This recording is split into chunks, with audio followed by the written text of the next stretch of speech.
Hello, this is section 12-1, chapter 12. This is recording number 1. Okay, so we're going to talk now about what is commonly referred to as analysis of variance. You will usually see it in literature or textbooks as ANOVA, all capital letters. So that's the way you'll normally see it. You won't see it spelled out typically. Okay, now this series of lectures, I don't know how many recordings I'm going to make here, but I'm only going to talk about section 12-1 and 12-2. I'd like to point out also that this chapter, this analysis of variance business, there's a lot of computations, so it's not something that I can test in the classroom very readily. What I really want you to do is understand the concepts, and then the formulas, of course, you have to, if you're doing it by hand, you have the formula sitting there, you can do it, but typically this is something that would be done on the computer, either you're on the website calculator or on your own calculator, but you would not normally do this by hand. But it's very, very important to understand the concepts. Okay, the author always likes to try to come up with some sort of a motivation, so he usually does that in the beginning here. And this chapter is no exception. And the question is, can bringing your dog to work reduce stress? Now, keep in mind, this is just a metaphor. It could be just as easily, you could say, can doing push-ups at work reduce stress? Can taking a walk at work reduce stress? It doesn't really make that much difference. The mathematics is exactly the same. So they wanted to find out whether or not bringing your dog to work reduced your job-related stress. Okay, so they divided the employees into 3 groups. Now, pay attention. This word group, we're going to talk about what groups are here in just a few minutes. It's very important that you understand what does he mean when he uses the word groups. When he's talking about the groups, what he's talking about is you separate all of the data points into groups. So you have however many people you have, 1,000 people that you are looking at. Group number one is people that brought their dogs to work. Group number 2 is people that own a dog but did not bring them to work. And then group number 3 is those who did not own any pets. So make sure you understand what he means by groups. We're going to use that word later, and I find it very confusing unless we talk about it a little bit.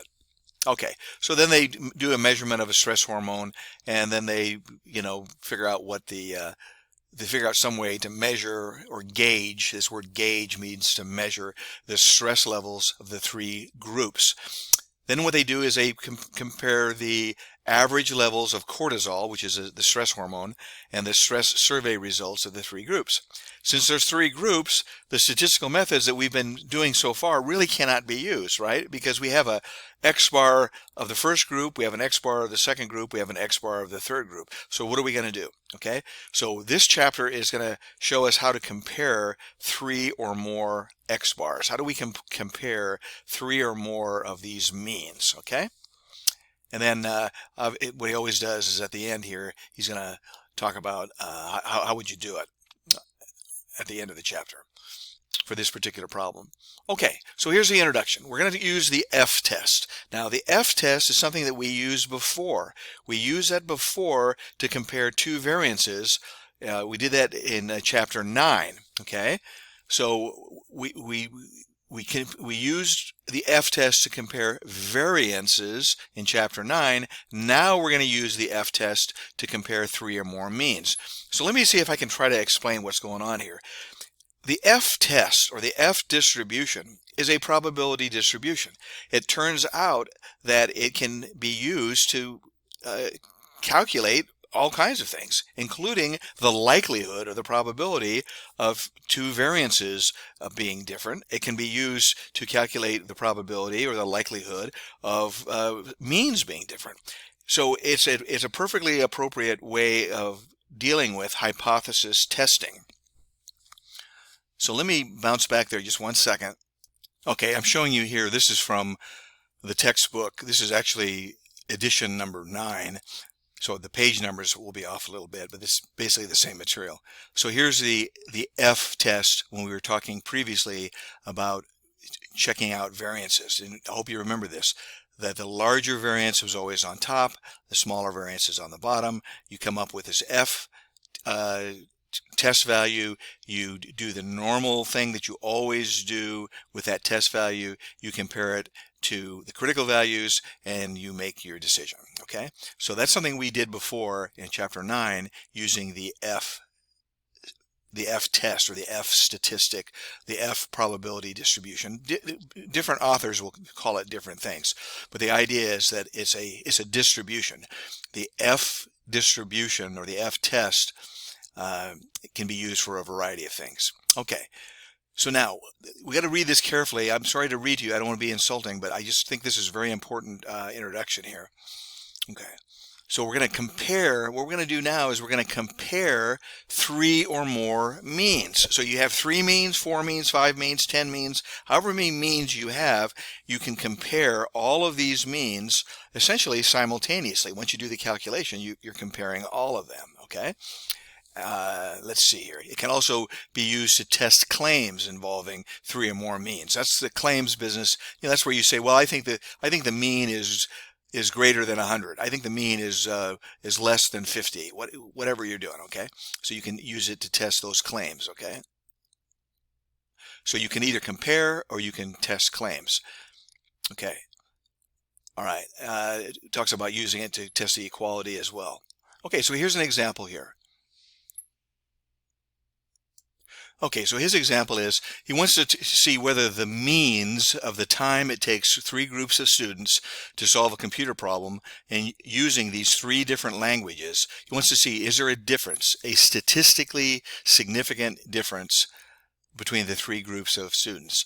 You can use the ANOVA technique or analysis of variance technique for this test. The Z and the T test should not be used when we have 3 or more means are compared, and we're going to explain why here in just a minute, okay? So I hope you get the concept here. There's 3 groups of students, and they're given a job to do, and each of the groups uses a different language. Okay, now let's put that in a more relevant context. Let's suppose we had 3 groups of human beings, and we're testing techniques, or we're testing medications. Actually, you don't just test a medication. Typically, you test a protocol. But let's say you're testing a medication, okay, and you want to know, is brand A, brand B, or brand C, or medication A, medication B, medication C, which of them gives you the better result? Which of them takes if somebody has COVID-19, out of these groups of people, the brand 1, or medicine 1, medicine 2, medicine 3, which group is there a difference between how long these patients stay in the hospital? So these are all metaphors, right? These tests or these examples are all metaphors, and you can see a very, very relevant way of thinking about current events would be to do a analysis of variance. So the next time you hear talk show radio hosts talking about which medication should be used, or is this a good medication or a bad medication, you will be able to be a critical thinker, and you will be able to say, hey, wait a second, Mr. Talk Show Radio host, where is your data? What are the actual numbers? Let's see if there is a statistically significant difference between medication 1 and medication 2 and medication 3. Or you could have 10 or 15 medications, right? Typically in these big surveys or big studies, you might have one group from a pharmacy company number 1 is testing their medications. Pharmacy company number 2 is testing their medications. You might have 100 trials going on at any given moment. So now somebody from the Food and Drug Administration might get together and say, okay, I'm going to take all the data and I'm going to compare these 100 medications, and I'm going to see whether there is a statistically significant difference between the amount of time it takes for the person to be discharged from the hospital. That's assuming they survive, of course, okay? So you can see how this is very, very relevant to current affairs. Okay, so now here's a very important concept here.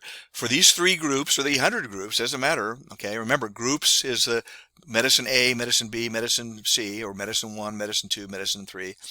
The F-test can show only whether a difference exists between the three means. It doesn't tell you which one is better or worse. It only tells you that there is a difference between the three means. Now that may sound to you like, well, that doesn't sound very helpful, right? I mean, shouldn't we want more than that?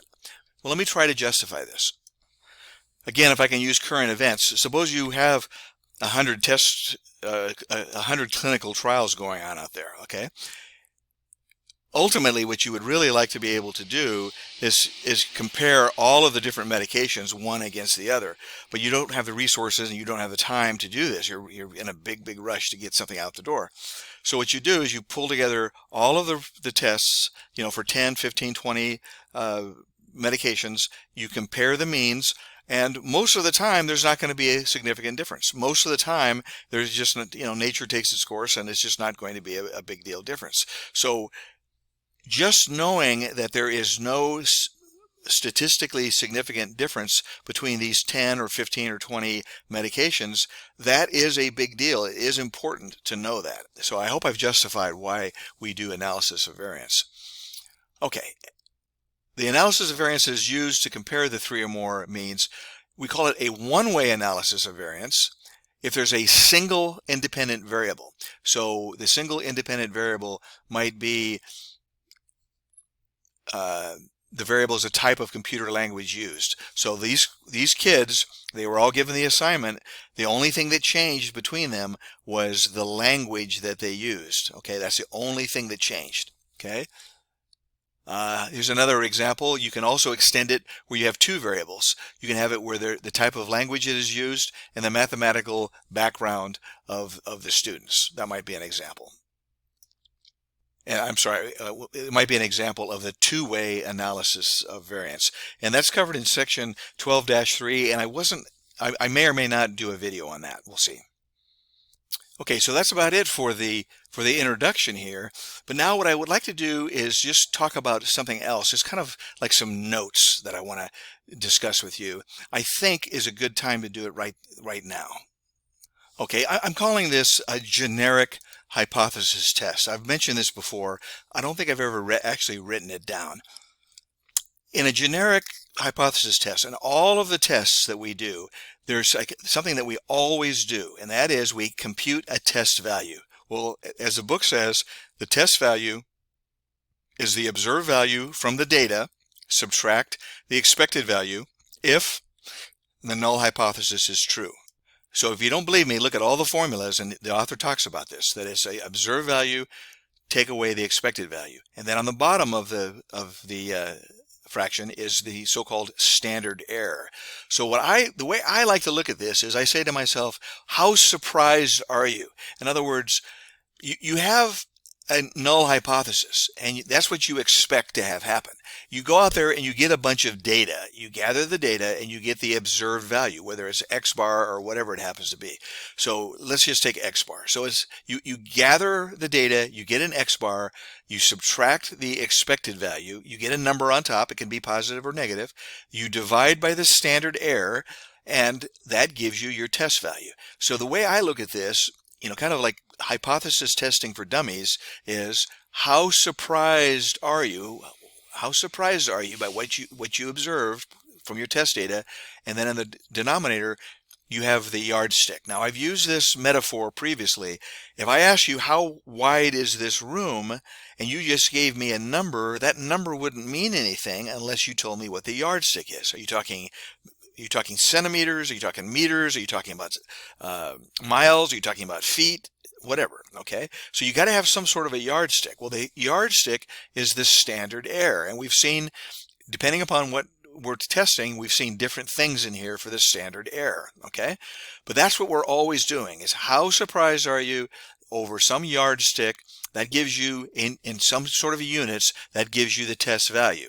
And then you compare the test value to your critical values, and you say, holy smokes, I am so surprised. I'm so surprised, I'm going to reject the null hypothesis. Or you say, I'm not so surprised, I'm not going to reject the null hypothesis. So that's hypothesis testing for dummies, and we're going to see that in just 1 second here.